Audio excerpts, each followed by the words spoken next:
याची सुरुवात ही काँग्रेसने केली आणि आता ज्याच्यावर काँग्रेस, शरद पवार गट आणि उबाठा हे आंदोलन करतायत, मला कधी कधी आश्चर्य वाटतं की यांना लाजा का वाटत नाही. शरम वाटली पाहिजे की आपणच करायचं आणि परत आपणच त्याच्यावर आंदोलन करायचं आणि असं भासवायचं जणू काय या सरकारने केलंय. आणि म्हणून मला असं वाटतं की हे पाप 100% त्यांचं आहे. आणि माननीय मुख्यमंत्री एकनाथराव शिंदेजी आणि उपमुख्यमंत्री अजित पवार यांच्याशी मी चर्चा केली आणि मी त्यांना सांगितलं त्यांच्या पापाचं ओझं आपल्या सरकारने का उचलायचं. त्यामुळे त्या सरकारने केलेलं हे एम्पॅनलमेंट आणि त्या अनुरूप ही जी काही या ठिकाणी कंत्राटी भरतीच्या संदर्भात काढलेला GR आहे हा आम्ही रद्द करण्याचा निर्णय घेतलेला आहे. ऑपरेटर तांत्रिक पदे लिपिक आणि शिपाई आणि परत 2010 मध्ये अशोकराव चव्हाण मुख्यमंत्री असताना 6000 पदांचा कंत्राटी पदांचा GR काढण्यात आला. याच्यामध्ये कोण कोण आहेत बघा. वाहन चालक, डेटा एंट्री ऑपरेटर, लेखालिपिक, शिपाई, ठीक आहे, साधन व्यक्ती, प्रकल्प समन्वयक, विशेष शिक्षक आणि मोबाईल टीचर. 2010 साली काँग्रेस आणि शरद पवारांची राष्ट्रवादी काँग्रेस सत्तेत असताना शिक्षक भरतीचा कंत्राटी GR हा त्यावेळी काढण्यात आला. त्यानंतर सन्माननीय पृथ्वीराज बाबा चव्हाण हे मुख्यमंत्री असताना 14 जानेवारी 2011 या ठिकाणी MIS coordinator, data entry operator, BTech, BE, MCA अशा पदांची शैक्षणिक योग्यता असलेल्यांचा हा GR त्यावेळी काढण्यात आला. त्यानंतर 31 मे 2011 यावेळेस पुन्हा माननीय पृथ्वीराज चव्हाण साहेब मुख्यमंत्री असताना कंत्राटीचा GR काढण्यात आला. 16 सप्टेंबर 2013 सामाजिक न्याय विभागात कंत्राटीचा GR काढण्यात आला. 2014 साली पुन्हा पृथ्वीराज चव्हाण हे मुख्यमंत्री असताना 1069 पद कंत्राटी पद्धतीने भरण्याचा GR काढण्यात आला.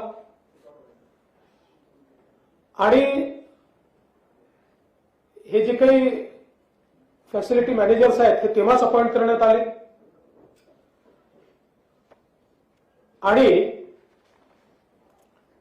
सगळ्यात महत्वाचं असं आहे की आता ज्याच्याबद्दल चर्चा चाललेली आहे, कागद जरा जास्त आहेत आज माझ्याकडे पण सगळ्यांना एक्सपोज करेल.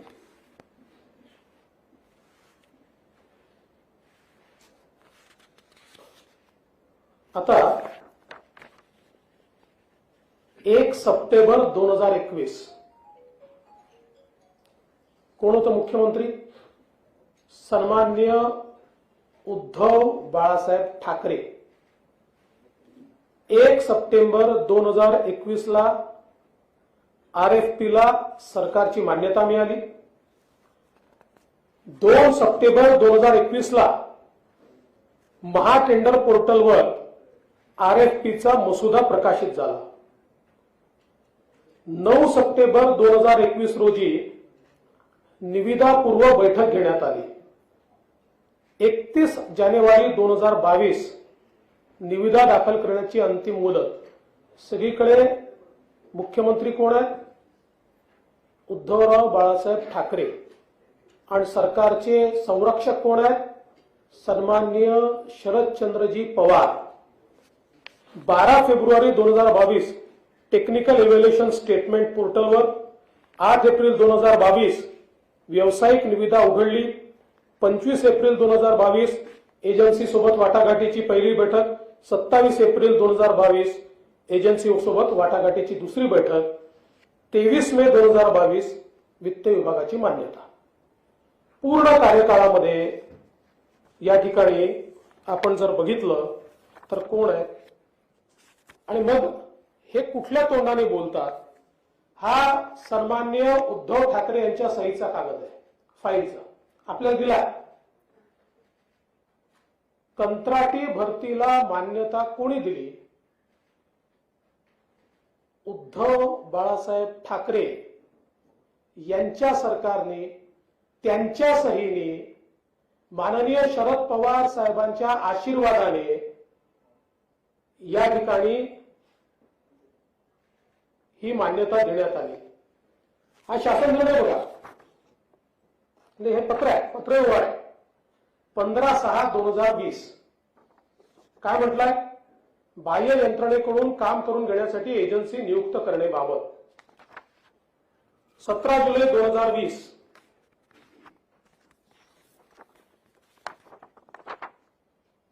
बाह्य यंत्रणे मार्फत गट क व गट ड संवर्गातील पदे भरण्यासाठी एजन्सी नियुक्तीची प्रक्रिया करण्याबाबत. 12/5/2021 बाह्य यंत्रणेमार्फत कामे करून घेण्यासाठी एजन्सीची नियुक्ती करण्याबाबत. आणि यात तर काय म्हटलेलं आहे, म्हणजे काय केलं होतं त्या सरकारने?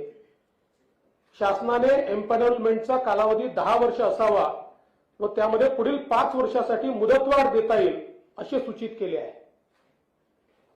म्हणजे 15 वर्षाकरता या एजन्सीज त्यांनी एम्पॅनल केल्या. याच्यामध्ये जेव्हा आमचं सरकार आलं आणि आमच्या कॅबिनेट पुढे हा विषय आला आणि नंतर माझ्या स्वतःच्या लक्षात आलं की रेट्स खूप जास्त आहेत. मी स्वतः पत्र दिलं की हे जे काही रेट्स मागच्या सरकारच्या काळात आलेले आहेत हे 25% तरी जास्त आहेत आणि म्हणून आमच्या कॅबिनेटने ते रेट्स कमी करण्याचा निर्णय घेतला. परंतु हे संपूर्ण पाप 100% काँग्रेसचं, उबाठाचं आणि शरद पवार साहेबांच्या राष्ट्रवादी काँग्रेसचं आहे. ठीक आहे की आता अजितदादा आमच्या सोबत आहेत, त्यावेळेस ते त्यांच्या सोबत होते. पण आज जे आंदोलन करतात, आणि असं नाही आहे, मी जेव्हा मुख्यमंत्री होतो त्यावेळेस हे जे 14चं काढलेलं टेंडर आहे पृथ्वीराज चव्हाणांच्या काळातलं, त्या टेंडरच्या अनुरूप आमच्याही काळात लोक घेतलेले आहेत. मी ते नाव म्हणतच नाही. पण याची सुरुवात ही काँग्रेसने केली आणि आता ज्याच्यावर काँग्रेस, शरद पवार गट आणि उबाठा हे आंदोलन करतायत, मला कधी कधी आश्चर्य वाटतं की यांना लाजा का वाटत नाही? शरम वाटली पाहिजे की आपणच करायचं आणि परत आपणच त्याच्यावर आंदोलन करायचं आणि असं भासवायचं जणू काय या सरकारने केलंय. आणि म्हणून मला असं वाटतं की हे पाप 100% त्यांचं आहे. आणि माननीय मुख्यमंत्री एकनाथराव शिंदेजी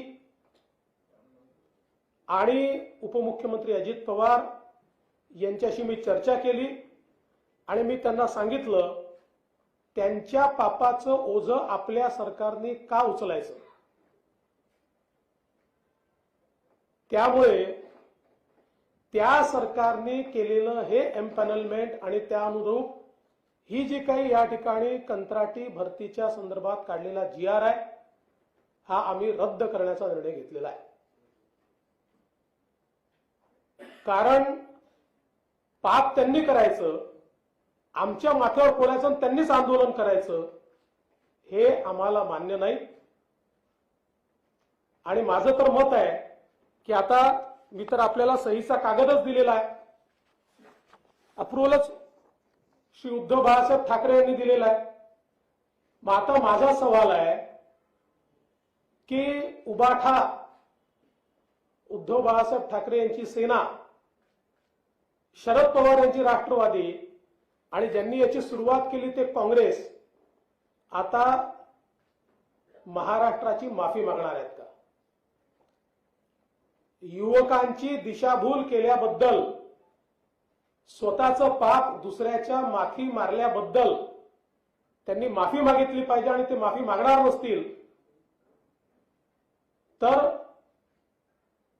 आमच्या पक्षांना त्यांना रोज उघडं करावं लागेल आणि जनतेत जाऊन उघडं करावं लागेल. हे सगळे कागदपत्र आम्ही जनतेमध्ये नेणार आहोत. आणि एवढंच नाही तर अलीकडच्या काळामध्ये पवार साहेब आधी असं करत नव्हते, पण जेव्हापासून त्यांचा पक्ष फुटला तेव्हापासून पवार साहेब देखील असं करायला लागले. आता पवार साहेबांनी सांगितलं की मुंबईच्या पोलीस दलामध्ये कंत्राटी भरती. आता काय केलंय? 3 वर्षापर्यंत मुंबईमध्ये 3 वर्ष उद्धव बाळासाहेब ठाकरेजी यांच्या काळामध्ये, शरद पवार साहेबांच्या काळामध्ये मुंबईमध्ये एकही भरती झाली नाही. आणि दरवर्षी 3000, 4000, 5000 पोलीस हे निवृत्त होतात आणि त्यामुळे एक मोठा बॅकलॉग त्याच्यामुळे तयार झाला. आम्ही नियमित पोलीस भरती सुरू केली. यावर्षी 18,311 ची पोलीस भरती आम्ही केली आहे, ज्यामध्ये मुंबईला 7,076 पोलीस शिपाई आणि 994 वाहन चालक आम्ही दिले. परंतु ही भरती झाल्यानंतर ट्रेनिंग होऊन ते फोर्समध्ये जॉईन होतपर्यंत जवळजवळ 1 वर्षापेक्षा जास्त, 1.5 वर्षाचा कालावधी जातो. आणि हे 18,000 जे आम्ही केले आहेत हा रेकॉर्ड आहे. याच्यापेक्षा जास्त याकरता करता येत नाही की आपली ट्रेनिंगची फॅसिलिटीज 8,000 लोकांकरता तयार केली आहे, जी आता वाढवून 18,000ची ट्रेनिंग फॅसिलिटी, कारण एक प्रकारे 3 वर्षाच्या भरती एकत्र आपण करतो आणि तेवढी ट्रेनिंगची फॅसिलिटीज नाही आहे. मात्र तरी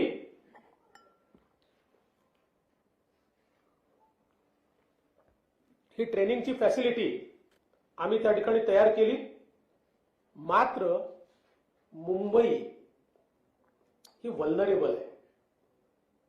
मुंबईवर सातत्याने आतंकवादाचा, दहशतवादाचा धोका असतो आणि म्हणून मुंबईमध्ये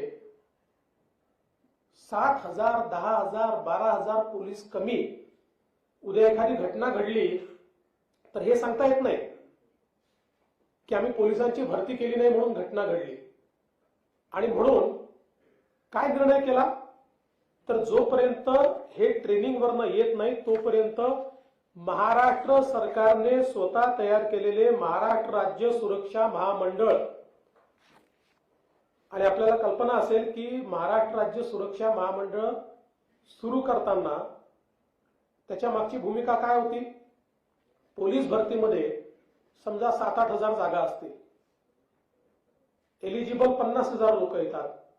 पहिले 7,000 हे पोलीसमध्ये गेले तर नंतरचे 1,000, 1,200, 1,300 लोक हे सुरक्षा महामंडळात घ्यायचे, त्यांना ट्रेनिंग द्यायचं आणि त्यांच्या माध्यमातून एअरपोर्टची सिक्युरिटी असेल, एखाद्या मंदिराची सिक्युरिटी असेल किंवा तत्सम कामं किंवा प्रायव्हेट आस्थापनांना कधी कधी पोलीस सुरक्षा द्यावी लागते, त्याच्याकरता त्यांचा उपयोग करायचा.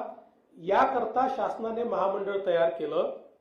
आणि आता पोलीस कमी असल्यामुळे हा GR एवढाच काढलाय की जोपर्यंत ट्रेनिंग होऊन हे पोलीस येत नाही तोपर्यंत महाराष्ट्र राज्य सुरक्षा महामंडळाचे 3,000 पोलीस हे मुंबईमध्ये वापरले जाते. आणि याच्याकरता त्यांचा पगार आता महामंडळातून न निघता मुंबई पोलिसांकडनं निघेल. त्यामुळे सरकारमध्ये जेव्हाही कुठल्याही विभागाला खर्च करायचा असतो त्यावेळेस त्या विभागाला GR काढावा लागतो. म्हणून GR एवढाच काढलेला आहे की या 3,000 पोलिसांचा पगाराचा खर्च आता महाराष्ट्र सरकारच्या आस्थापनेवरनं होईल, मुंबईच्या आस्थापनेवरनं होईल. आता याला काय सांगितलं, हे कंत्राटी पोलीस भरती करतायत. एकूणच राज्यामधल्या तरुणांमध्ये असंतोष तयार करण्याचा प्रयत्न, राज्याला अराजकाकडे नेण्याचा प्रयत्न या ठिकाणी करण्यात येतोय. कुठल्या